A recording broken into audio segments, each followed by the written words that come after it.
Según San Juan es tan sencillo y tan fácil de entender que cualquier niño podría leerlo y entenderlo sin ningún problema. Pero al mismo tiempo también se ha dicho que es un evangelio tan profundo que puede volver loco a un auténtico teólogo, a un auténtico estudiante o indagador de verdades profundas. El Evangelio según San Juan es una auténtica joya, una auténtica maravilla. Les animo a que lo lean, tiene 21 capítulos, es muy fácil de leerlo, un par de capítulos por día, aunque te aseguro que en cuanto empieces a leerlo te vas a enamorar, porque es un libro completamente diferente. Completamente diferente. De hecho, cuando vas a una escuela bíblica a estudiar la asignatura llamada los Evangelios, Mateo, Marcos y Lucas se llaman los Evangelios sinópticos y se estudian los tres juntos. Pero hay una clase para estudiar aparte, el Evangelio según San Juan, porque es, ya te digo, completamente diferente a los demás otros evangelios. Es el último que se escribió. El primer evangelio que se escribió fue Mateo, más o menos en la misma época en la que se escribió el Evangelio según San Lucas. Tiempo más tarde se escribió el tercer evangelio, el que lleva el nombre de Marcos, y 70 años después de la muerte y resurrección del Señor Jesucristo, es decir, ya rozando el año 100 después de Cristo, Juan decide también contar en la historia de Jesús. Pero, como dijimos la semana pasada, cuando leíamos y compartíamos el capítulo 1, es un evangelio diferente porque no es un evangelio que va dirigido, por ejemplo, a los judíos. Alguien ha dicho que si un no judío en aquella época le caía en las manos el evangelio según San Mateo, seguramente de entrada se iba a aburrir, porque uno de los juegos, digo entre comillas, favoritos de los judíos es el tema de las genealogías, retroceder en el tiempo, en la historia y recordar cómo se llamaba su padre, su abuelo, su bisabuelo, su tatarabuelo, y es algo que lo llevan en la sangre, es algo que lo han mamado de pequeño, ¿no?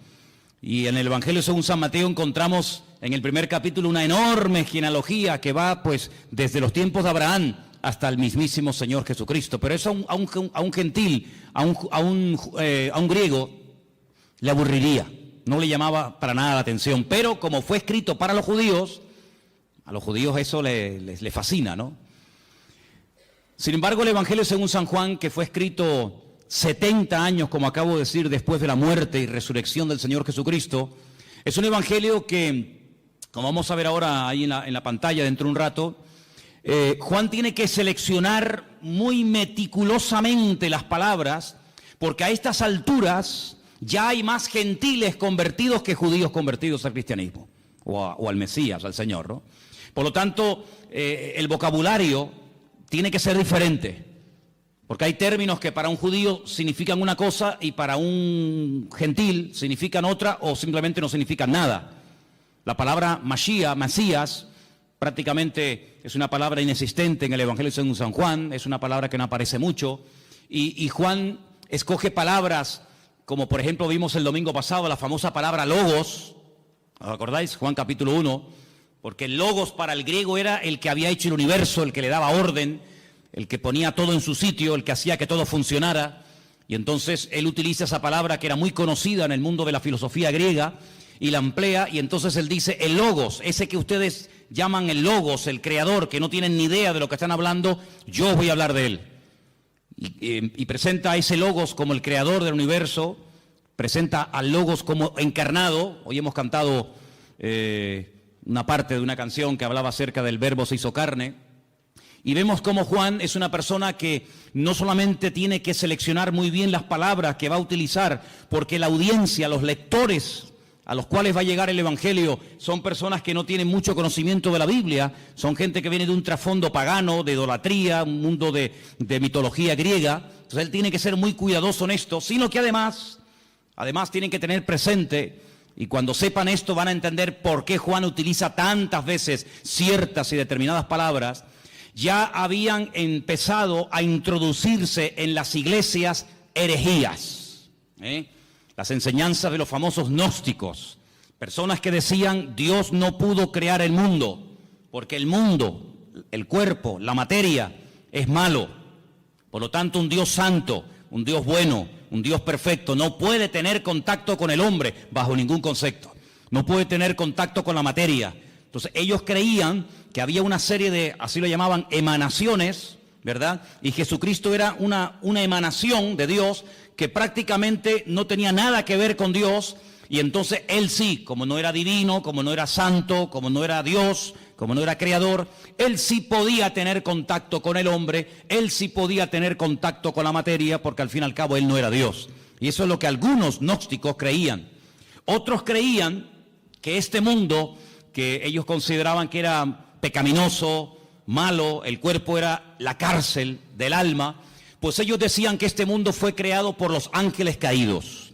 Los ángeles caídos fueron arrojados de la presencia del Señor, y como ellos eran tan malos, pero al mismo tiempo eran tan poderosos, pues ellos fueron los que crearon el mundo, los que crearon la materia, etcétera, etcétera. Sí, permítame la expresión, un cacao, un lío terrible que se estaba metiendo dentro de las congregaciones. Para colmo, había otra tendencia, otra herejía que se había metido con mucha fuerza en la iglesia, y era todo lo contrario.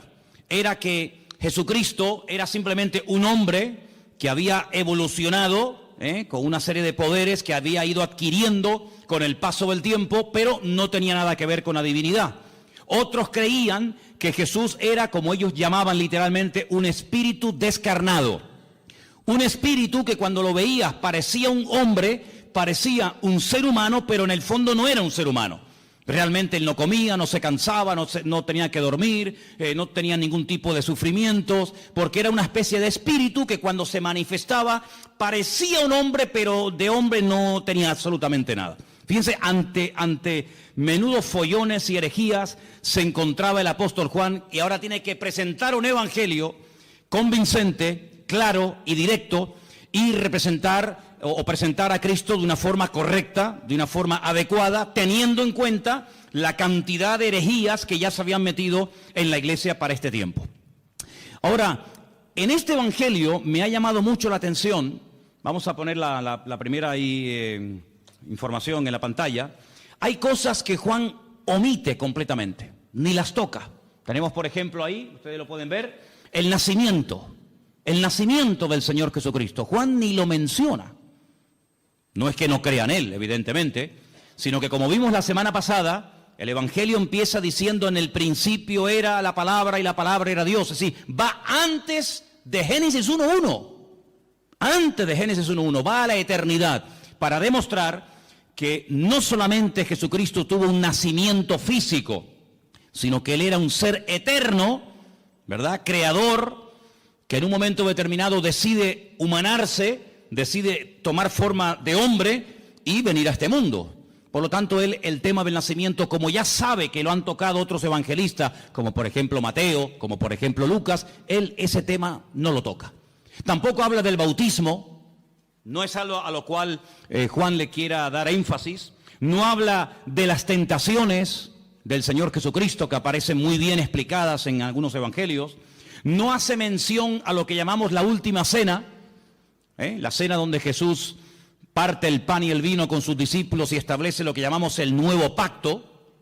No habla de la agonía de Cristo en el huerto de Getsemaní, donde allí es machacado, donde allí es triturada su voluntad y donde allí, digamos, se rinde completamente al Padre diciendo: no se haga mi voluntad sino la tuya. Eso ni lo toca. No habla tampoco de la ascensión de Cristo. Si quieres buscar ese tema, ese momento, en Juan no lo busques porque no lo vas a encontrar. Tampoco habla de parábolas. Por ejemplo, el Evangelio según San Mateo está lleno de parábolas.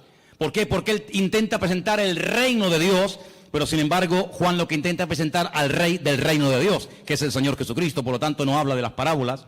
Tampoco aparecen milagros de liberaciones de demonios. Incluso la palabra milagro, él la sustituye por una palabra que es la palabra moftim, en plural, que es la palabra señales. Y es la palabra que aparece, fijaros a dónde se remonta Juan. Juan era un hombre con un conocimiento de la palabra tremenda, tremenda. Él se remonta al llamamiento de Moisés, allí en Éxodo, capítulo 4, donde Moisés habla mal, Moisés dice: no me van a creer, no me van a oír. Y entonces el Señor dice, no, yo te estoy diciendo que te van a oír, yo te estoy diciendo que te van a recibir, que tú vas a sacar a mi pueblo y lo vas a traer aquí, y tú estás diciendo que no. Es decir, ¿me estás llevando la contraria? Pues te voy a enseñar lo que le pasa a una persona cuando habla mal. Mete la mano en tu pecho. Metió la mano en el pecho y le dice, sácala ahora. Y cuando la sacó, estaba totalmente leprosa. Y se vuelve a meterla. Sácala, ya está limpia. Él se quedó, esa lección se le quedó grabada en su mente, y él se dio cuenta que su propia hermana, María, cuando habló mal de él, le pasó exactamente lo mismo que a él le pasó, quedó leprosa durante un tiempo por dudar y por hablar mal de los hijos de Israel. ¿Qué te parece? Y no solamente eso, sino que le dice, ¿y ahora qué tienes en tu mano? Dice, tengo una vara. Dice, tírala al suelo, y se convirtió en serpiente. Si le estás dando lugar al enemigo, cada vez que hablas mal. Cógela por la cola y volvió otra vez a convertirse en vara, a convertirse en palo. Estas dos señales no las olvides en tu vida.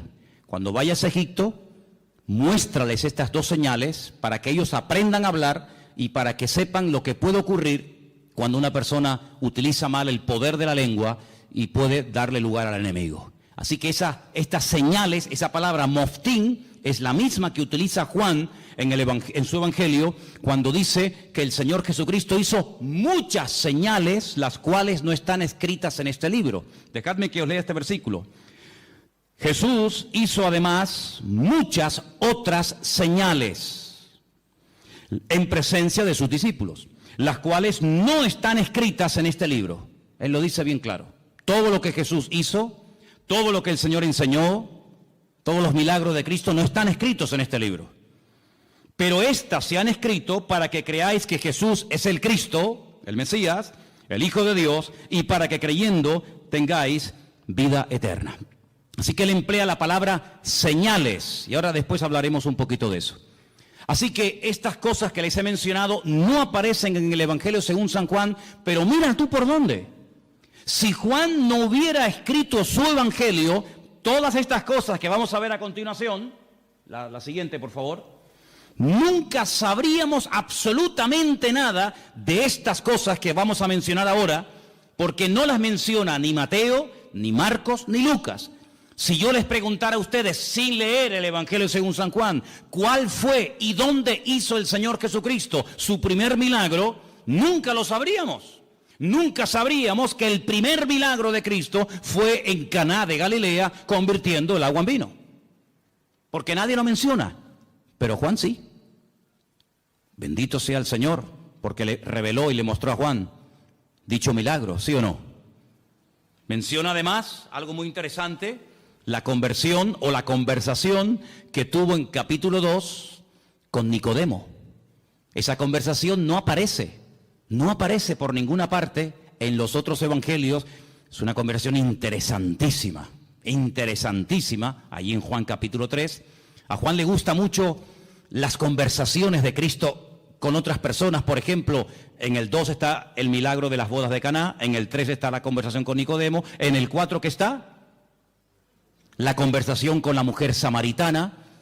Si no hubiera sido por Juan, nunca hubiéramos sabido que Jesús se detuvo junto al pozo en Samaria y le habló a una mujer samaritana, y allí pues le dijo cosas tremendas, y allí él se reveló como quien verdaderamente él era, solamente en Juan. Si no se hubiera escrito el Evangelio según San Juan, nunca habríamos oído de que sanó a un paralítico en el capítulo 5 en el estanque de Betesda, que hacía 38 años que estaba esperando el movimiento del agua. Fíjate tú por dónde, hermano, me quedé sorprendido, y es así. Si no hubiera sido por Juan, nunca hubiéramos oído hablar de Lázaro. La resurrección de Lázaro, su amigo en Betania, solamente la encontramos en el capítulo 11 del Evangelio según San Juan. Nunca nos hubiéramos enterado de que el Señor Jesucristo se agachó para lavarle los pies a sus discípulos, porque eso no lo cuenta ningún otro evangelista más que solamente Juan. Nunca hubiéramos recibido o tenido una enseñanza que va, fíjate, desde el capítulo 14 hasta el capítulo 17 del Evangelio según San Juan, hablando acerca del ministerio, de las funciones del Espíritu Santo, el bendito Consolador. Por ejemplo, él dijo, no os pongáis tristes, no os dejaré huérfanos, os conviene que yo me vaya, porque si yo no me fuese, el Consolador no vendría. Pero cuando Él venga, porque yo le voy a rogar al Padre que os envíe otro Consolador para que esté con vosotros para siempre, Él me glorificará a mí, Él os guiará a toda la verdad, Él os hará saber lo que ha de venir, Él tomará de lo mío y os lo hará saber a cada uno de vosotros. Él además convencerá al mundo de justicia, de pecado y de juicio. ¿Qué te parece? Una enseñanza profunda del Espíritu Santo solamente en San Juan. Nunca habríamos oído el comentario despectivo, la crítica que Judas hizo cuando vio a una mujer que derramaba sobre él un vaso de alabastro con el nardo puro, aquel perfume, dice que se llenó toda la casa, y cuando él dice, qué desperdicio tan grande, haber derramado todo este perfume sobre el cuerpo de Jesús, qué desperdicio tan grande. Esto vale más de 300 denarios, un año entero de trabajo, total derramado sobre Cristo así, en un momento. Eso aparece en San Juan. Así que es un evangelio que nos da muchísima información, pero es un evangelio diferente. ¿Por qué? No solamente porque cuenta cosas que ningún otro evangelista contó, sino que los demás evangelistas, Mateo, Marcos y Lucas, nos hablan y se centran fundamentalmente en el ministerio de Jesús en el norte del país, en lo que conocemos con el nombre de Galilea. Él se quedó a vivir durante mucho tiempo en Galilea, sobre todo en la ciudad de Capernaum, el pueblo de Naún, y los evangelios, los 3 primeros, nos cuentan lo que hacía allí, pero sin embargo Juan cambia de escenario y comienza a hablarnos de cosas que Cristo hacía en el sur del país, en Judea y sobre todo también en la ciudad de Jerusalén. Ahora, es interesante porque en el propósito del libro que hemos leído esta tarde, Juan reconoce que todo lo que el Señor Jesucristo hizo, nunca, ningún autor, ni él mismo, podía haberlo escrito. Hay, por ejemplo, un versículo muy interesante en San Juan, os lo leo, capítulo 21, que dice, hay otras muchas cosas que Jesús hizo. Estamos en el 21-25.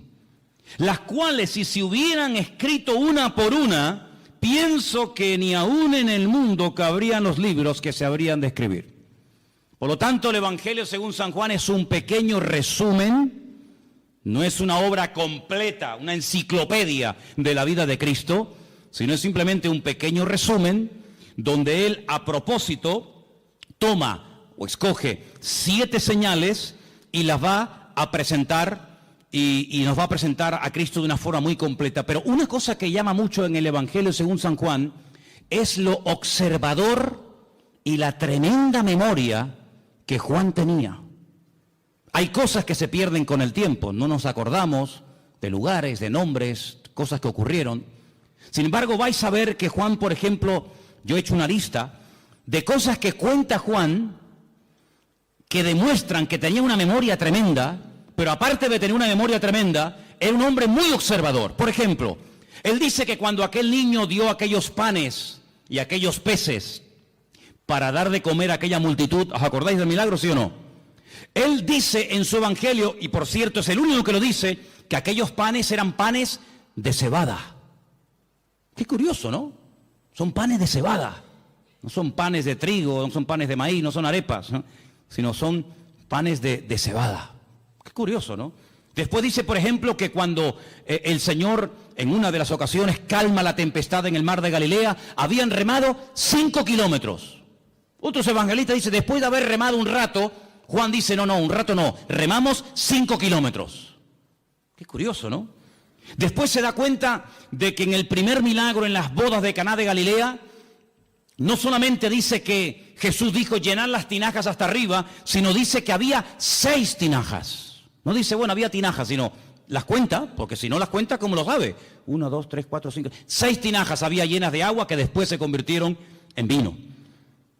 Es el único que menciona, fíjate qué detalle tan curioso, esto es una persona muy observadora, pero no solamente observadora, sino que además si no estás allí, tú no te enteras.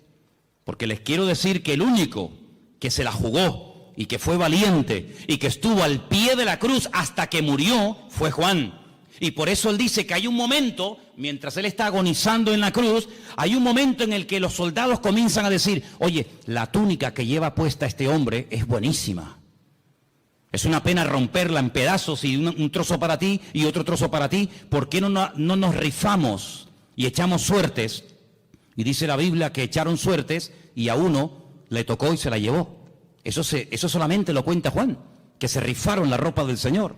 Después dice que cuando se llevan a ungir a Cristo al sepulcro, algunos dicen que lo envolvieron en una sábana y ya está. Juan dice, no, lo envolvieron en una sábana y le pusieron mirra, le pusieron aloe y había 100 libras entre mirra y aloe para envolver, para ungir el cuerpo del Señor.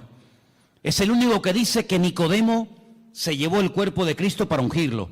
Es el único que dice que aquella mujer que derramó el vaso de alabastro, el vaso de nardo puro sobre el cuerpo de Jesús, dice que no solamente lo derramó, sino que toda la casa olió al perfume que olía el Señor Jesucristo. Otro detalle muy interesante. Después, por ejemplo, una de las cosas muy interesantes es que él dice que el templo de Jerusalén se tardó 46 años en ser restaurado y decorado por el rey Herodes, el único que lo dice. Es el único que menciona el detalle, muy interesante por cierto, que en Juan capítulo 4 dice que los samaritanos y los judíos como que no se llevaban entre ellos. Había un pique ahí, ni los samaritanos podían ver a los judíos, ni los judíos a los samaritanos. Son detalles muy significativos de un hombre que se fija mucho. Luego, algo que me ha llamado mucho la atención del Evangelio según San Juan, es que es un hombre que menciona lugares de Jerusalén porque se ve que conoce y se sabe muy bien mover en la ciudad de Jerusalén. Por ejemplo, menciona la puerta de las ovejas, capítulo 5, verso 2. Menciona el estanque de Betesda, capítulo 5. Menciona el otro estanque que hay en la otra punta de la ciudad, el estanque de Siloé, capítulo 9. Menciona una puerta que se llama el pórtico de Salomón, donde años más tarde o tiempo más tarde iría con Pedro, y allí orarían. ¿Se acuerdan? Por el paralítico que estaba allí en la puerta del templo. Es el único que menciona el torrente de Cedrón, ese barranco que divide la ciudad del Monte de los Olivos. Él dice que el Calvario, aquel monte, tenía forma de calavera, lo registra también en su libro. Es un hombre, ya digo, tremendamente observador, una persona que conoce la ciudad de Jerusalén y se mueve por ella, diríamos, como pez en el agua. Ahora, en cuanto al tema de las herejías, Juan quería dar una imagen, una visión completa del Señor Jesucristo. Porque en aquellos tiempos estaban, como dije al principio, los que creían que Él no era un hombre, sino una especie de espíritu que se aparecía en forma humana, y estaban aquellos que decían que era tan divino, que no era un hombre. Claro, ¿cómo casar, cómo unir estas dos herejías? Hermanos, a lo largo de la historia, la iglesia, el pueblo de Dios, ha tenido que enfrentarse con un montón de problemas, de todo tipo. Pero algo que el enemigo ha utilizado y seguirá utilizando hasta el final de los tiempos contra nosotros, contra el pueblo de Dios, es tratar de meter sutilmente en las congregaciones lo que llamamos o conocemos con el nombre de herejías. ¿Qué es una herejía? Bueno, vamos a definirlo de la siguiente manera. El diablo sabe perfectamente que cuando uno conoce la verdad, cuando uno tiene un encuentro con él, cuando uno conoce la verdad, pues sabe diferenciar perfectamente lo incorrecto. Ya el ejemplo que hemos puesto en otras ocasiones, aquel hombre que trabajaba en un banco manejando todo el día divisas, manejando todo tipo de monedas. Antes había más que ahora, hoy en día con el tema del euro muchas monedas no existen, pero antes cuando viajabas por Europa, cada país tenía su moneda y tenías que cambiar franco, tenías que cambiar libras, tenías que cambiar pesetas. Bueno, ya eso prácticamente ha desaparecido. Pero le preguntaron un día a un hombre que manejaba constantemente divisas.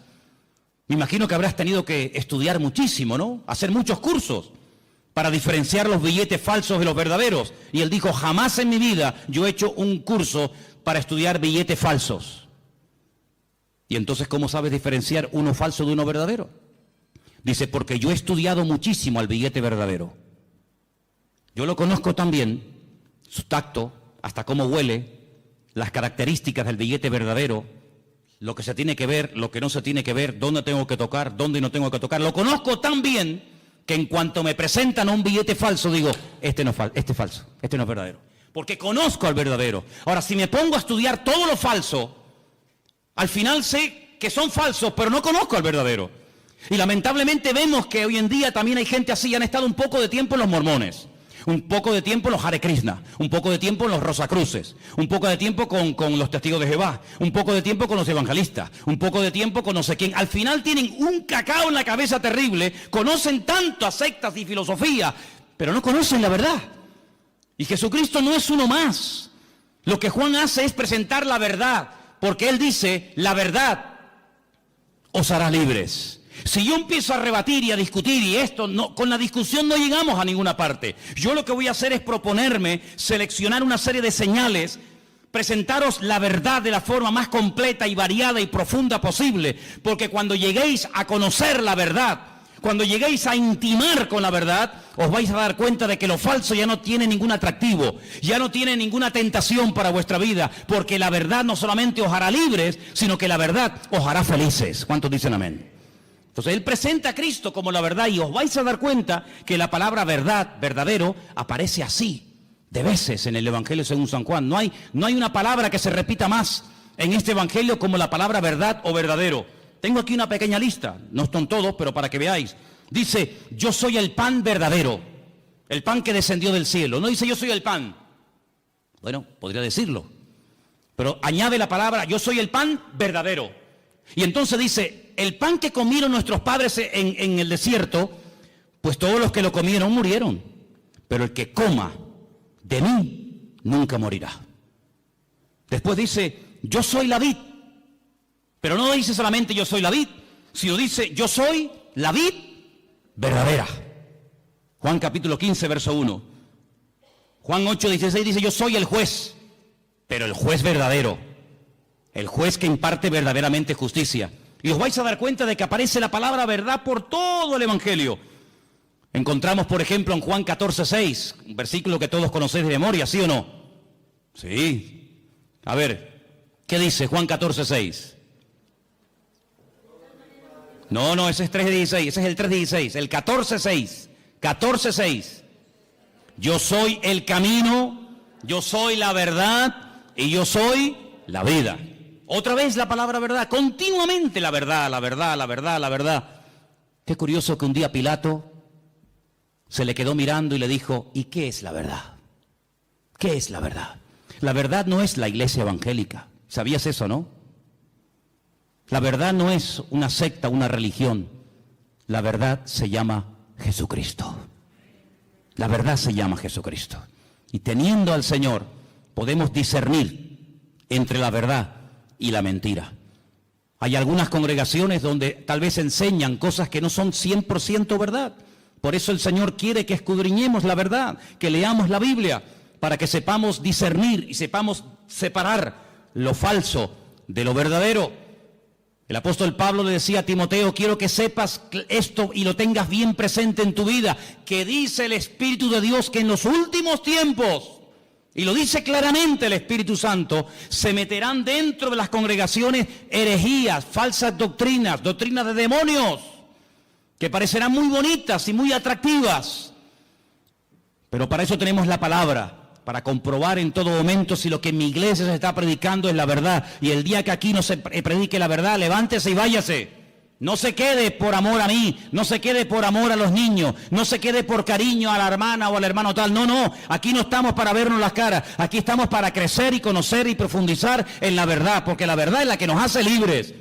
Y si se predica la mentira, pues lo lamento mucho, yo aquí no quiero estar ni un minuto de mi tiempo, porque la mentira esclaviza, la mentira es un veneno, que le abrimos la puerta y va contaminando nuestra vida. Por lo tanto, compruebe siempre, traiga la Biblia a la iglesia, tome apuntes, escuche los mensajes, y si comprueba que algo no ha sido correcto, que le están enseñando mentiras, que le están manipulando la escritura, no haga caso, sea selectivo en esto. Jesucristo vino para darnos la verdad, para abrir nuestros ojos, y la verdad se puede comprobar, no solamente experimentar, se puede comprobar, y la misma Biblia que yo uso para predicar aquí en el púlpito, la tiene usted, léala, escudriñela, memorízala, y si ve que no coincide con la verdad, aquí tu tiempo se ha terminado, amigo.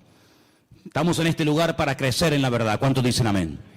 Ahora fíjense qué interesante, en el Evangelio según San Juan hay 7 expresiones muy interesantes, que las vamos a ver ahora, pero algo que también hace Juan, no solamente nos presenta a Cristo como el eterno, el creador, el todopoderoso, sino que además nos da ejemplos para que nos demos cuenta que a lo mejor puede haber un creyente, escúchenme bien por favor, puede haber un creyente que no lo entienda todo, pero tenemos que tener paciencia con el que no lo puede entender o aceptar todo.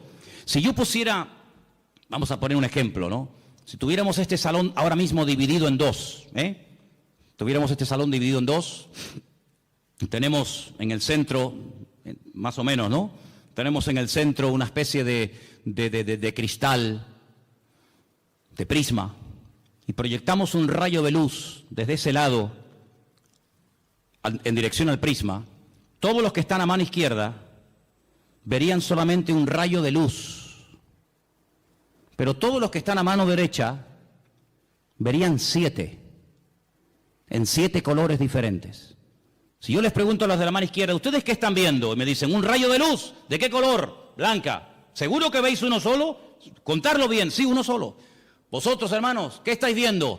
Pues estamos viendo 7 rayos de 7 colores diferentes. Pero ¿cómo puede ser que unos vean 7 y otros vean 1? ¿Quién está viendo la verdad? Todos. Lo que pasa es que unos están a un lado y otros están a otro lado. Y estos, por estar en un lado, ven más que los que están en otra parte. ¿En qué lado te encuentras de tu relación con el Señor? Hay gente que no ve más allá de lo que ven sus ojos, y por eso se hunden, por eso se desaniman, porque no ven más allá. Y como le dijo el Señor a Pedro, no pones la mira, no pones la mira en los 7 rayos, no pones la mira en las cosas de arriba, sino en las de la tierra. Y claro, cuando uno mira a lo de la tierra se derrumba. Cuando uno mira a lo de la tierra, uno se deprime, la fe te la destruye el mundo. Pero cuando tú levantas la mirada, tú ves más allá. Y eso es lo que Juan quiere. No solamente presentarnos al Señor Jesucristo como divino, como creador, como un ser eterno, sino que también lo presenta como humano. Y fijaros las citas que os voy a dar para los que tomen nota, ¿no? En capítulo 2, verso 15, vemos a Cristo enfadado, con un látigo. Comienza a echar fuera a todos los que vendían en su casa y los llama ladrones. Me habéis convertido mi casa en cueva de ladrones. En el capítulo 4, verso 6, te lo encuentras cansado y sediento junto a un pozo, pidiendo un vaso de agua a una mujer samaritana. El verbo hecho carne, cansado del camino, pidiendo agua. Sus discípulos en el capítulo 4, verso 31, le daban de comer, porque lo notaban que era la hora de comer y él no había comido. En el capítulo 11, prácticamente todo el capítulo te lo encuentras llorando, quebrantado, emocionado, identificándose con el dolor de haber perdido a un amigo, a un ser querido. En el capítulo 1 y en el capítulo 8, verso 58, te lo encuentras en su preexistencia, Te lo encuentras que él sabe perfectamente lo que tiene la persona. Por eso Cristo no es un hombre que hace muchas preguntas. Ponte un día a hacer un estudio, te animo a que lo hagas. Empieza a buscar en la Biblia cuántas preguntas Cristo hacía. Generalmente muy pocas. Y la pregunta es ¿por qué? ¿Por qué Jesús no preguntaba cosas a la gente? Porque Él tiene todas las respuestas. Porque Él sabe todas las respuestas. Nosotros para saber ciertas cosas tenemos que preguntar, ¿y cómo fue? ¿Y dónde no fue? ¿Y quién estaba? ¿Y quién no estaba? ¿Y estabas tú? ¿No estabas tú? ¿Y fue arriba? ¿Fue abajo? ¿Era de noche? ¿Era de día? Tenemos que hacer muchas preguntas. Él no hace apenas preguntas, porque Él tiene todas las respuestas. Encontramos en el capítulo 17, verso 5, a Jesús. Lo encontramos diciendo que Él tuvo gloria con el Padre. La misma gloria que tenía el Padre, Él la tenía. Y lo encontramos bajando del cielo en el capítulo 6. Pero fíjate tú qué interesante. Encontramos al Señor Jesucristo cansado, lo encontramos al Señor Jesucristo pidiendo agua, lo encontramos dormido en una barca y al mismo tiempo diciéndole a aquella mujer, 5 maridos has tenido y el que ahora tienes no es el tuyo. Diciéndole a uno, he aquí un verdadero israelita. Y le dice, pero si nunca nos hemos visto, dice, yo te vi a ti cuando estabas debajo de la higuera. Y cuando te lo encuentras en el Evangelio según San Juan diciendo, yo soy antes de Abraham, Yo existo antes que Abraham, el patriarca. Y le dicen, ¿tú? ¿Pero cómo vas a ser tú antes que Abraham si tú no tienes ni 40 años? Y él les dice, os aseguro que yo soy antes de Abraham. Y yo te digo, no lo dice la Biblia, pero yo también te digo que hasta Abraham habló con el mismísimo Señor Jesucristo. Y el Señor Jesucristo habló con el mismísimo patriarca Abraham. ¿O quién te crees que era Melquisedec? Melquisedec, Melech Sadik, el rey de justicia, sin genealogía, sin padre, sin madre, sin principio de fin ni de días. Allí estaba el Señor, dándole pan y vino al patriarca Abraham, y el patriarca Abraham dándole los diezmos a Melquisedec, el rey de Salem, el rey de justicia. ¿Qué te parece? Ahora, a lo largo del capítulo, a lo largo del libro del Evangelio según San Juan, encontramos en 7 ocasiones al Señor Jesucristo utilizando la expresión Anojí. En hebreo hay 2 formas de decir yo. La habitual, la común, la que se suele utilizar siempre, la que todo el mundo usa es Aní. Aní, yo, Aní. Pero cuando Dios dice yo, generalmente Él utiliza otro yo que no lo utiliza el ser humano. Es el yo, el pronombre personal, primera persona, que utiliza Dios, y es Anojí. Anojí es yo cuando habla Dios, y Aní es yo cuando habla un ser humano. En el Evangelio según San Juan encontramos 7 Anojí. Juan 6:48, Anojí lejen Jaim, yo soy el pan de vida, el pan verdadero. Anojí or haolam, Juan 8:12, yo soy la luz del mundo. Encontramos al Señor diciendo, yo soy la puerta de las ovejas, Juan 10:7. Encontramos en Juan 10:11 diciendo, yo soy el buen pastor. Lo encontramos en Juan 11:25 diciendo, yo soy la resurrección y la vida. Lo encontramos en Juan 14:6 diciendo, yo soy el camino, la verdad y la vida. Y lo encontramos en el 15:1 diciendo, yo soy la vid verdadera. Y todas las veces que dice eso, dice Anojí, Anojí, Anojí. Por eso la gente se quedaba diciendo, ¿pero qué está diciendo? Hoy en esta iglesia ha habido algo impresionante que a mí me ha impactado muchísimo. Y es que se ha cantado y se ha pronunciado el verdadero nombre de Dios. El nombre que habéis pronunciado esta tarde en esa canción, que después la vamos a cantar al final, otra vez más, es el verdadero nombre de Dios. Y ese nombre tiene que ver con la existencia, tiene que ver con la existencia misma. Nadie le ha dado existencia a Él le da existencia a todas las cosas. Pero hay algo muy interesante en el Evangelio según San Juan, y es que nuevamente aparecen 7 ventanas. Fíjate qué interesante, se llaman señales. Yo llamo a 7 ventanas a través de las cuales puede ver más allá. Porque algo que tenemos que tener presente, y Juan lo hace de una forma muy sutil, pero muy bien presentada, es que cuando te habla de un milagro, cuando te habla de algo que hace el Señor, Él te deja como en puntos suspensivos para que tú pienses y veas que no solamente es un milagro, algo que ocurre en un momento puntual del tiempo, sino que es una señal, es una forma de indicarte que detrás de ese milagro hay una manifestación de la gloria de Dios.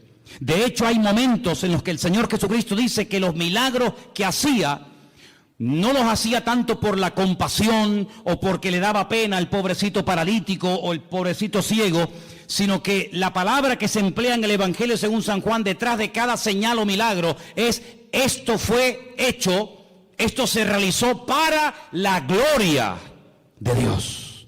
Porque un milagro no es algo que solamente suple la necesidad en el momento de una persona. Una persona está leprosa, ¿qué quiere? Pues que se sane la lepra. Una persona está poseída por demonios, ¿qué es lo que quiere? Ser libre de esta atadura espiritual. Una persona no ve y Jesús, ¿qué quiere que te haga? Pues quiero ver, o no puedo caminar, levántate y camina. Sino que el Señor va más allá de la necesidad temporal de la persona. Esto lo hago para la gloria de Dios. Cuando le dicen los discípulos en Juan capítulo 9, ¿y este hombre que no tiene ni ojos, que están huecas las cuencas, no tiene el globo ocular, este hombre, esto es algo terrible. Esto no es normal que una persona nazca con las cuencas de los ojos vacías. El padre tuvo que cometer un pecado terrible, ¿no? Y este es el castigo de Dios, o él mismo. Y Jesús le dijo: ni una cosa ni otra.